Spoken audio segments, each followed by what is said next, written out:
You know, as audio engineers and music producers, we tend to think of noise as something that's pesky and something that we need to get rid of for a cleaner mix, which is true in a lot of circumstances. However, what if I told you that we can actually use noise to our advantage in the mixing process? Let's take a look at the pink noise mixing trick. Now, the basic idea here is that noise, or white noise rather, is every single frequency played at the same time at the same level. Now, where it gets a little bit tricky is that our ears don't actually perceive it to be the same level across the frequency spectrum, even though it objectively is. Our ears are used to hearing logarithmically, so every octave that goes up in the frequency spectrum for a given frequency is actually perceived by us to be 3 decibels quieter, which throws off our interpretation of the white noise. So we can actually counteract that by increasing each octave by 3 decibels to compensate for the bias that's in our ears inherently. And that's what's called pink noise. So we're going to take the fact that pink noise sounds balanced to our ears to help us out in the mixing process because we want our mix to sound balanced to our ears. So what this will look like practically is that we're going to take each of our stems and we're going to just increase or decrease it until it's just barely audible above the pink noise that we have going to our mix bus.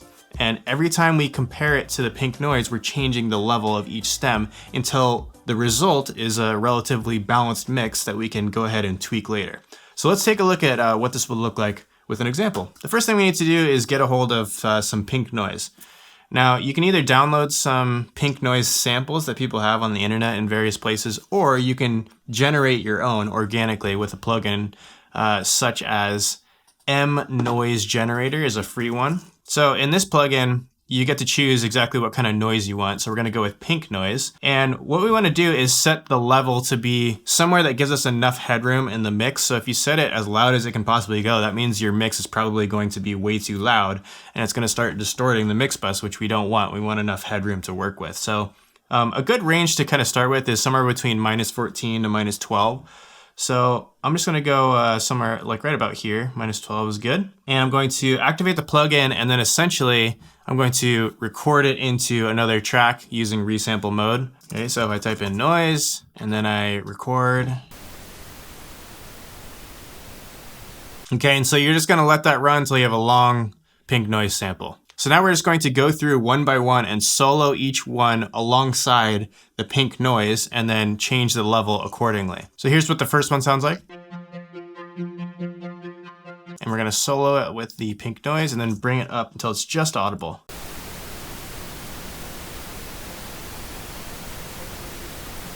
Now let's work on the bass here.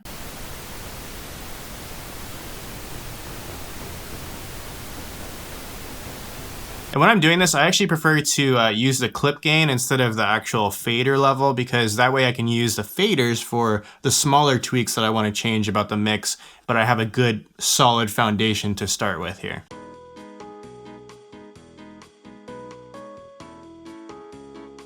All right, so let's take a listen to the way this is sounding now after we've done the pink noise trick.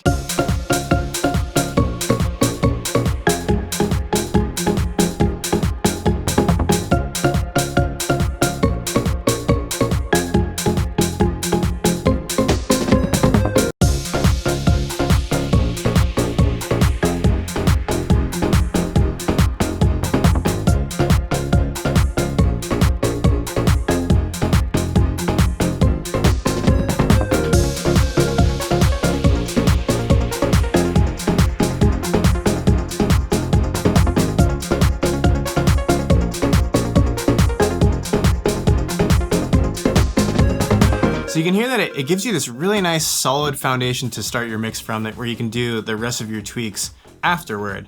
And you're gonna need to do tweaks, you know, that's a given, but I really like to do this when there's a high track count, because sometimes it can be really overwhelming to figure out how to balance all those instruments, especially, you know, when you got string sections and all kinds of other stuff. So this is a nice, like, methodical, dare I say, scientific approach to getting more of an objective look at your mix to start from. So I hope you guys have found this to be useful, and let me know what your experience has been like using noise in a mixing approach. I'd love to hear from you guys down in the comments below. And as always, happy music making. We'll see you guys in the next video. Peace.